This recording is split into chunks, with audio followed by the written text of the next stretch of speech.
네, 안녕하십니까? 오늘 말씀은 이사야서 38장, 39장 말씀을 읽겠습니다. 요절 말씀은 이사야서 38장 5절. 너는 가서 히스기야에게 이르기를 내 조상 다윗의 하나님 여호와께서 이같이 말씀하시기를 내가 내 기도를 들었고 내 눈물을 보았노라. 내가 내 수완에 15년을 더하고. 이사야서 38장은 히스기야의 병과 기도를 통한 회복의 말씀입니다. 1. 그때 히스기야가 병들어 죽게 되니 아모스의 아들 선지자 이사야가 나아가 그에게 이르되 여호와께서 이같이 말씀하시기를 너는 내 집에 유언하라. 내가 죽고 살지 못하리라 하셨나이다 하니. 보통 병마다 다 알려주는 것은 아닌데 이사야를 통해서 히스기야에게 알려주는 것은 특별한 의미가 있다고 볼 수가 있습니다. 히스기야가 죽을 병에 걸린 것은 개인 문제를 넘어서서 국가의 위기라고 할 수가 있습니다. 지금 상황이 아수르라는 세계 최강의 나라가 예루살렘을 공격한 위기 가운데서 하나님의 도우심으로 대승을 거두었지 않습니까? 누구도 아수르를 대적하지 못했는데 조그마한 나라 유다가 어, 살아남고 아수르 18만 5천을 물리쳤다는 소문은 주변에 순식간에 퍼졌을 것입니다. 그래서 매일 톱뉴스로 이 속보로 퍼졌을 것입니다. 그러나 위기가 아직 완전히 끝난 게 아닌데 그때 히스기야가 병들어 죽게 되었다는 것입니다. 이건 개인을 뛰어넘어서 히스기야가 죽겠다는 것은 국가의 위기이고 또 다윗의 시에서 메시아를 주시기로 약속했는데 지금 히스기야는 그 자녀가 없습니다. 그래서 죽을 병을 이사야를 통해서 하나님께서 알려주신 것은 어떤 개인적인 문제를 통해서 더 큰 의미를 주시고자 하는 것임을 깨달을 수가 있습니다. 자녀를 키우다 보니까 정말 사람은 타고난 성품이 있어 보이는 것 같습니다. 그런데 히스기야의 성품은 그 왕이 아니었다면 이제 소시민적인 성품으로 이제 그 소확행, 이 평범한 것에 즐거움을 찾는 그런 기질이었던 것을 보게 됩니다. 그런데 그 히스기야 왕이기 때문에 책임을 맡는 공인의 자리 또 사명인이었습니다. 그래서 하나님께서 그런 그를 변화시켜 주시기 위해서 죽을 병도 미리 알려주신 게 아닌가 생각이 됩니다. 이걸 통해서 히스기야의 사명이 무엇인지를 더 분명히 깨닫고 아이덴티티를 갖도록 하는 의미가 있다고 할 수가 있겠습니다. 이 히스기야의 얼굴을 벽으로 하고 여호와께 기도하며 이는 다른 좌우를 안 보고 오직 여호와 하나님께만 매달리고 눈물로 기도하는 것을 알 수가 있습니다. 이에 여호와의 말씀이 이사야에게 임하여 이르되, 그러니까 하나님께서 이제 약속에 대해서 말씀을 이사야를 통해서 해주십니다. 5. 너는 가서 히스기야에게 이르기를 내 조상 다윗의 하나님 여호와께서 이같이 말씀하시기를. 그러니까 이걸 상기하는데 다윗 약속의 사람 너는 다윗이란 말을 하는 걸 보면 그 다윗의 후사를 통해 이게 메시아가 오신다고 하지 않습니까? 그러니까 다윗 약속의 사람이란 것을 다윗의 하나님을 말을 하면서 상기시키도록 하고 또 내가 내 기도를 들었고 내 눈물을 보았노라. 하나님은 히스기야의 눈물과 기도를 들어주시면서 병을 낫게 해주시겠다고 말씀합니다. 하나님은 이제 우리가 눈물로 기도할 때 눈물을 보시고 그 간절한 기도를 들으시는 하나님이신 것을 배우게 됩니다. 그리고 내 수완에 15년을 더하고 하고 말씀하시겠다고 말씀하십니다. 또한 그러니까 히스기야를 왕으로 세우사 구원 역사 속에서 히스기야가 담당해야 될 하나님의 사명에 대해서 깨닫기를 원하시는 말씀하십니다. 또 왕으로서 너와 이 성을 아수르 왕의 손에서 건져내겠고 내가 또 이 성을 보호하리라. 이는 여호와께로 말미암는 너를 위한 징조니 곧 여호와께서 하신 말씀을 그가 이루신다는 증거니라. 8. 보라 아하스의 시계에 나아갔던 해 그림자를 뒤로 15도를 물러가게 하리라 하셨다 하였더니 이에 해시계가 이제 뒤로 그림자가 15도를 물러갔습니다.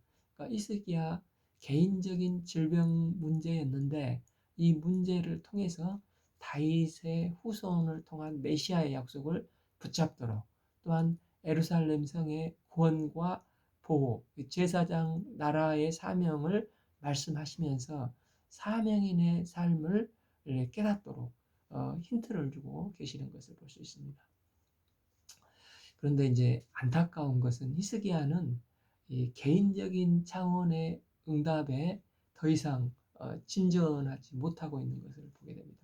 병들었을 때 후사가 없었던 히스기야 나이가 이제 39살이었는데 15년 생명을 연장을 해준다고 하셨으니까 54세에 히스기야가 죽습니다.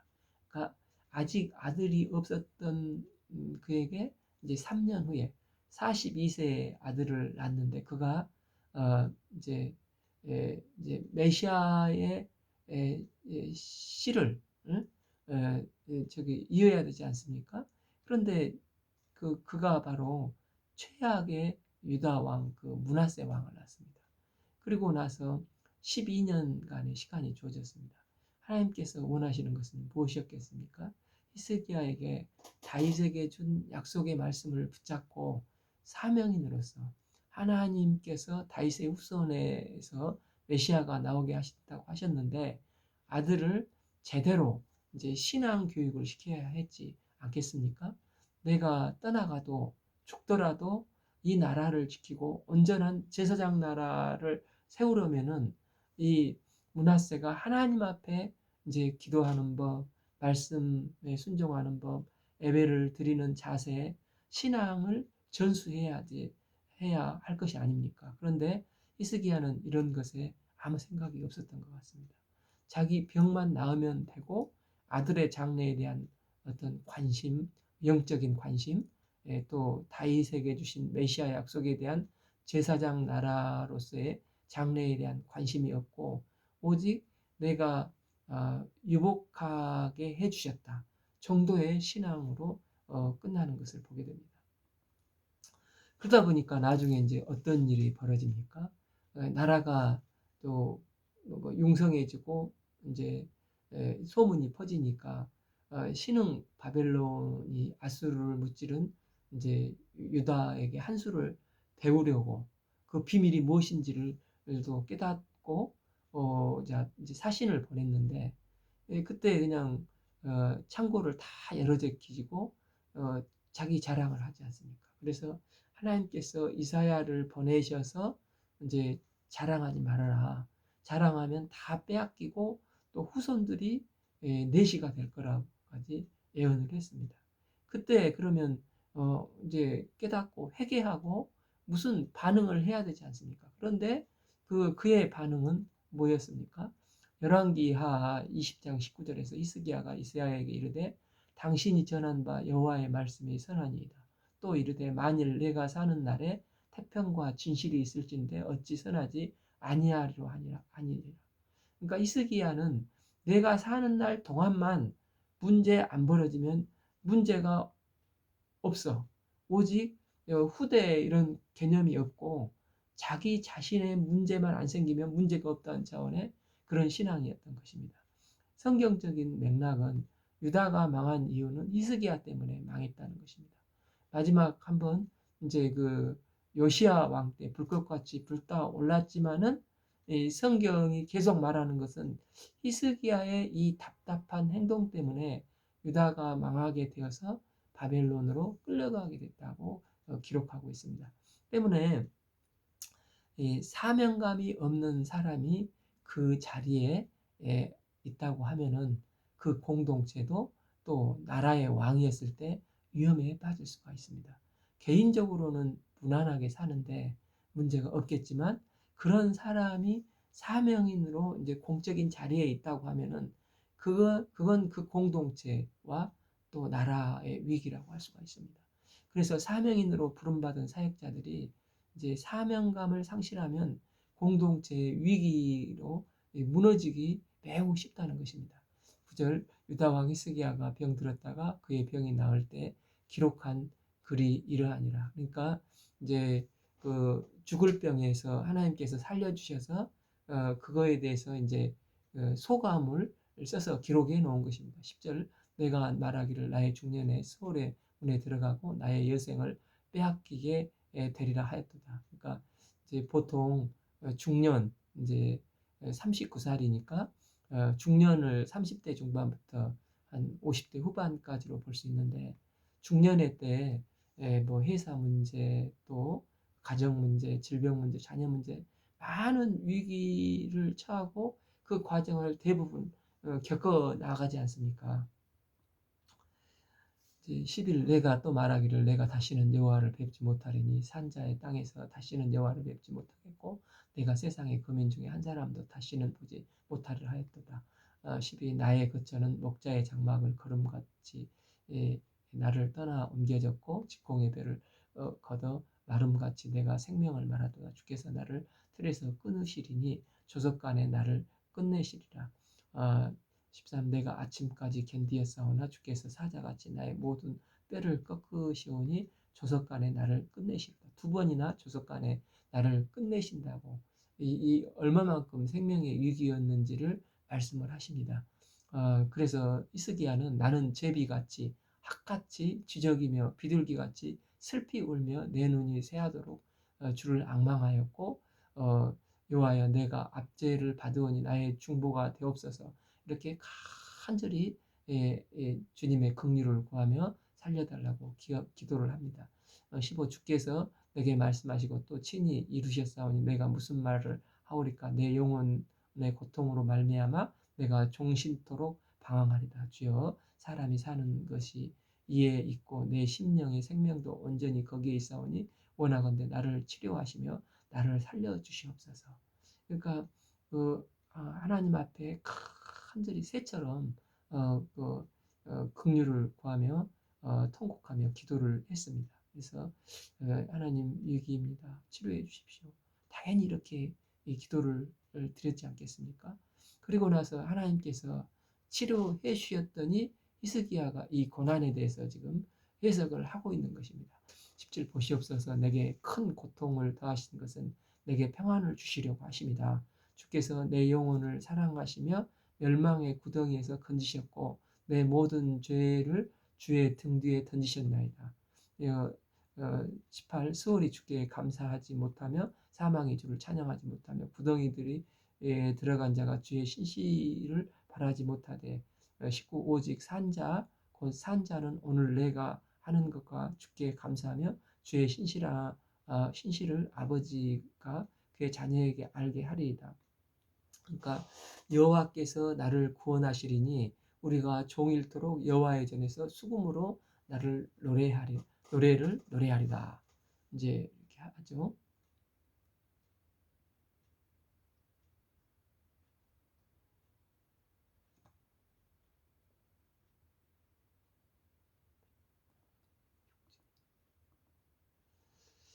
20일 이사야가 이르기를 한 뭉치 무화과를 가져다가 종처에 붙이면 왕이 나으리라 하였고 무화과 뭉치가 어떻게 질병을 치유할 수 있겠습니까? 하나님께서 단순한 무화과 뭉치를 통해서 그의 이제 죽을 병을 고쳐주시는 하나님의 능력과 은혜에 대해서 표현을 하고 있습니다.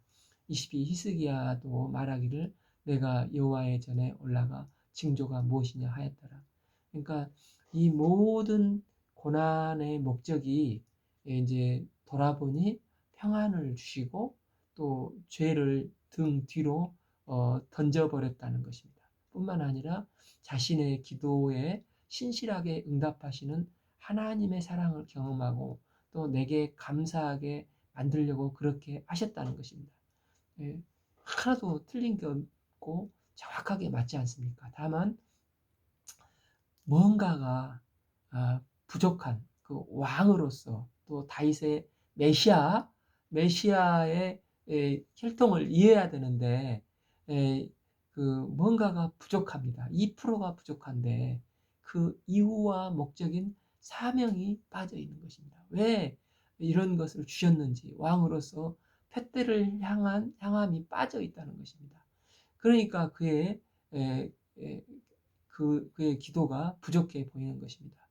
이제 사도 바울은 빌립보서 3장 14절 푯대를 향하여 그리스도 예수 안에서 하나님이 위에서 부르신 부르심의 상을 위하여 달려가노라. 사도 바울은 그러니까 과거 것을 다 잊어버리고 푯대를 향해서 주께 주신 사명을 향해 달려간다고 고백을 했지 않습니까?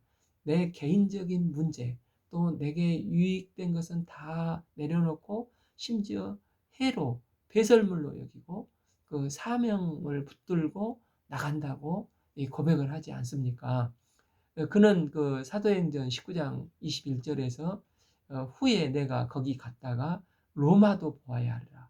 그 로마 선교의 사명을 붙잡습니다. 그런데 이 사도행전 27장에서 로마로 가던 길에 유리굴라 광풍이 불었습니다. 그때 하나님의 음성을 듣고 이제 밤에 그 바울이 두려워하지 말라. 내가 가이사 앞에 서야 하겠고 너 사명을 이룰 것이다. 결국 그는 로마에 가서 셋집에서 복음 역사를 증거하지 않습니까? 이처럼 사명을 감당하면 사명을 완수하기 전에는 하나님은 죽지 않게 하신다는 것입니다. 우리가 신앙생활 하면서 본능상 이제 두려운 일이 있으면 당연히 두려움을 놓고 기도해야 됩니다. 죽을 병이 걸리면은 살려달라고 당연히 기도하고 하나님의 은혜를 구해야 됩니다. 그런데 거기서만 머물러 있으면 하나님께서 은혜를 주셨는데 거기에 머물러 있으면 안 된다는 것입니다. 주께서 주신 이 생명 살리는 사명이 뼈대가 그 삶에 있어야 된다는 것입니다. 우리가 개인 신앙에 머무르지 않고 하나님의 생명을 살리는 사명을 붙들고 나가는 거룩한 종들이 되기를 기도합니다. 이제 이사야 39장은 이제 전반부가 끝나는 1장부터 39장 마지막 장입니다. 그런데 이제 마지막 장에 아주 의도적인 배치 같기도 한데 안 좋은 이야기가 나오고 있습니다. 우리는 형통을 좋아하고 고난을 싫어하는데 성경은 고난의 때보다 형통의 때가 더 위험할 수 있다는 것입니다. 선줄로 생각하면 넘어질까 조심하라고 하지 않습니까? 1. 그때 발라단의 아들 바벨론 왕 무로닥 발라단이 히스기야가 병들었다 나았다 함을 듣고 히스기야에게 글과 예물을 보낸지라. 히스기야의 소문은 엄청나게 퍼져서 국제적인 한 뉴스입니다. 당시 세계 최강이었던 아수르였는데 이 아수르를 이기고 죽을 병에서 일어난 그 불굴의 인물 히스기야 이로 인해서 많은 사람들이 주목하고 칭찬하는 인물이었는데 그때가 이제 위기의 때였습니다. 그래서 이제 그 소문을 듣고 바벨론 신의 이름이 마르둑이지 않습니까? 거기에서 이름을 딴 무로독 발라단 왕이 그가 이제 사신을 보냅니다. 당시 바벨론은 아직 그 아수르 지배권에 있는데 히스기야가 재임하기 한 10년 전 정도에 이사야서 20장 6절을 보면은 이제 해변 주민인 바벨론이 잠시 독립한 적이 있는데 지금은 이 시점에서는 다시 아수르의 영향권 아래에 있을 때였습니다. 그래서 이제 바벨론 사신이 히스기야를 찾아온 이유는 이제 아수르 제국과 싸움에서 대승을 거둔 비결이 무언가 한 수를 배우고자 하는 것과 또 동쪽 끝에 있는 바벨론은 서쪽 끝에 있는 유다 이게 가운데 이제 아수르가 있으니까 우리끼리 한번 힘을 합쳐서 아수르에 한번 의기투합해서 대항을 해보자. 그런 의미에서 그 예물을 보내고 또 그런 글들을 쓴 게 아닌가 생각해 볼 수가 있습니다. 이처럼 히스기야는 갑자기 이게 국제적인 스타가 되고 신흥 강대국 바벨론의 또 대우를 받으면서 마치 유대가 강대국인 양 우쭐해졌습니다. 이게 형통할 때 이런 일이 벌어지기 쉽다는 것입니다. 그러면 하나님이 다 이제 사라지고 오로지 히스기야, 그러니까 히스기야에 대한 환호성만 남으니까 그때 하나님 앞에 자신을 발견해야 되는데 그 히스기야는 어땠습니까? 2절 히스기야가 사자들로 말미암아 기뻐하여. 그러니까 보통 사람을 잘 알 수 있는 것은 무엇을 기뻐하고 무엇을 슬퍼하는가를 보면 대략 그 사람의 상황을 이해할 수가 있습니다. 감정이 그대로 드러나는 게 기뻐하고 슬퍼하는 것이기 때문입니다. 그래서 이제 고수들은 저 사람이 뭘 기뻐한가를 체크하려고 하면은 이제 그 기뻐하는 것을 체크가 되면은 그걸 가지고 뇌물도 가능하고 그 사람을 이용해 먹는 것도 가능하다는 것입니다. 그런데 히스기야는 지금 이에 기뻐하는데 이 땅에 있는 기쁨으로 기뻐하는 것입니다. 진짜 기쁨은 이제 하늘에 있는 기쁨인데 하늘의 기쁨이 다 사라져 버린 것입니다. 이 그들에게 보물창고 곧 은금과 향료와 보배로운 기름과 모든 무기고에 있는 것을 다 보여주었으니 히스기야가 궁중의 소유와 전 국내의 소유를 보이지 아니한 것이 없는지라. 무기고는 군사력, 보물창고는 국가의 재정, 이게 기밀인데 이걸 다 까발려 보여줬다는 것입니다. 그래서 이제 3절 선지자 이사야가 느낌이 이상해서 히스기야에게 와서 두 가지를 묻습니다. 그 사람들이 무슨 말을 하였습니까? 자랑하는 자들은 절대 이제 정직하지 않고 묻는 것을 다 대답하지 않고 이제 유리한 것만 대답하는 경향이 있지 않습니까? 그래서 이제 어디서 왔나이까 물으니까 히스기야가 그들이 원방 곧 바벨론에서 내게 왔나이다 하니라. 그러니까 내가 얼마나 대단한 사람인지 알아? 그렇게 멀리서 나에게 와서 칭찬을 이게 했단 말이야. 또 하나는 이사야, 네가 나에게 온 것이 와서 걱정하는 것이 무엇인 줄 알아? 보물창고 무기이고 이게 보여줬다고 걱정하지 말어. 이 사람들은 너무 멀리서 왔기 때문에 그런 걱정은 아무 필요가 없는 거야. 이런 식이었습니다. 4절 이사야가 이르되 그들의 왕의 궁전에서 무엇을 보았나이까 하니 히스기야가 대답하되 그들이 내 궁전에 있는 것을 다 보았나이다. 내 창고에 있는 것으로 보지 아니한 보물이 하나도 없나이다 아니라. 오 이사야가 히스기야에게 이르되 왕은 만군의 여호와의 말씀을 들으소서.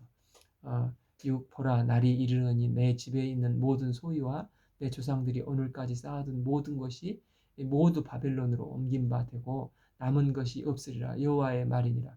7. 또 내게서 태어날 자손 중에 몇이 사로잡혀 바벨론 왕궁의 환관이 되리라 하셨나이다. 그러니까 보물은 다 털리고 사람은 끌려가서 내시가 된다는 것입니다. 히스기야의 반응이 어떻습니까? 8절 히스기야가 이사야에게 이르되 당신이 이른바 여호와의 말씀이 좋소이다 하고 또 이르되 내 생전에 평안과 견고함이 있으리로다 하니라. 그러면서 이제 전반부가 끝나는데 히스기야가 정말 전반부 끝나면서 지금 네 꼴이 뭐냐 하는 것을 지적을 하고 있는 것 같습니다. 하나님께서 생명을 15년 연장시켜 주셨습니다. 또 나보다 그러면은 더 훌륭한 이제 후임자를 세워서 다윗에게 약속한 메시아를 준비해야 하지 않겠습니까?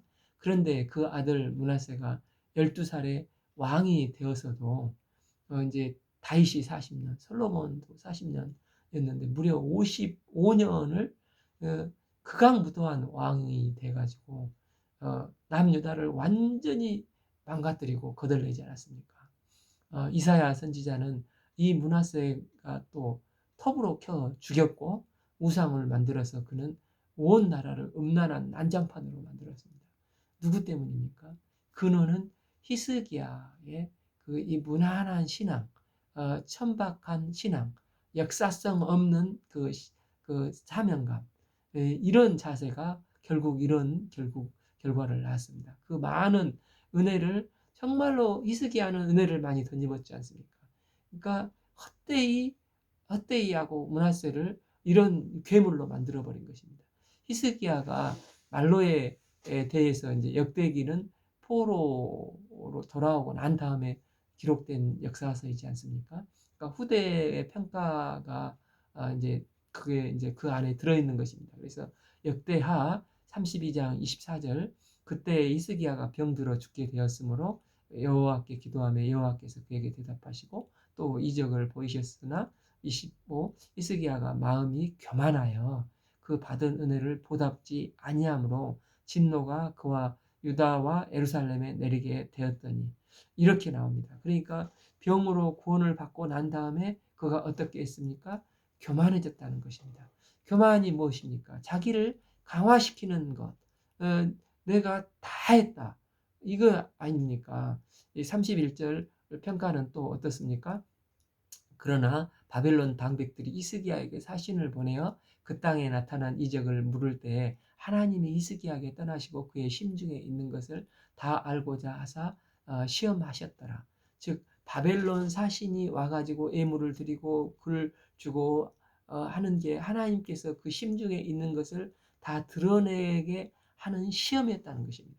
그러니까 칭찬을 하니까 그 속에 하나님이 있는 게 아니라 자기 자랑, 자기 영광이 있고 교만이 있는 것을 다 드러내고자 하셨다는 것입니다. 우리도 마찬가지입니다. 자기밖에 모르는 이기적인 신앙은 무난한 신앙일 수가 있지만, 그러나 이런 자에게는 결코 미래가 없다는 것입니다. 히스기야는 자기 세계에 머물러 평생 평강하면 문제가 없다는 것이었습니다. 그런데 말씀 앞에 순종하면 엄청나게 넓은 세계가 보일 것이 아닙니까? 히스기야는 이 정도로 쓰임받는 사람이 아니어야 하는데, 이보다 훨씬 더 귀히 쓰임받을 수 있는 사람인데 너무나 안타까운 것입니다. 물론 아하스나 므낫세와는 근본 비교 불가한 선한 왕이었지만 하나님 앞에서 무난히 신앙생활했던 히스기야이기 때문에 안타까워서 말을 하는 것입니다. 히스기야가 하나님 앞에 사명이 있었다면, 역사성 있는 믿음이 있었다면 메시아 이후의 역사에 끝까지 바라볼 수 있는 신앙이 될 뻔했는데 내 생전에 평화로움에 문제가 없다. 너무 안타깝지 않습니까? 근데 요셉을 생각해 보십시오. 창세기 50장 25절, 요셉이 하나님이 반드시 당신들을 돌보시리니 당신들은 여기서 내 해골을 메고 올라가겠다 하라 했더라. 내 해골을 가지고 약속의 땅으로 가라는 것입니다. 또 야곱도 여기에 나를 묻지 말고 가나안 땅에 묻도록 하였습니다. 창세기 49장 29절, 나를 햇사람 에브론 밭에 있는 굴에 우리 선조와 함께 장사하라. 그들은 살아있는 기간만 묶이지 않고 이후까지도 주님의 구속 역사에서 나를 보며 죽어서도 말하는 강력한 조상들이었습니다. 우리가 사는 날 히스기야의 아쉬움이 우리의 아쉬움이 되지 않기를 반면교사로 삼기를 기도합니다. 현재 서 있는 이 땅끝, 이 서 있는 이곳에서 할 수 있는 오병이어를 들여서 생명 살리는 사명을 감당하는 복된 삶이 되기를 축복합니다. 오늘 말씀은 이사야서 38장 39장을 읽겠습니다. 감사합니다.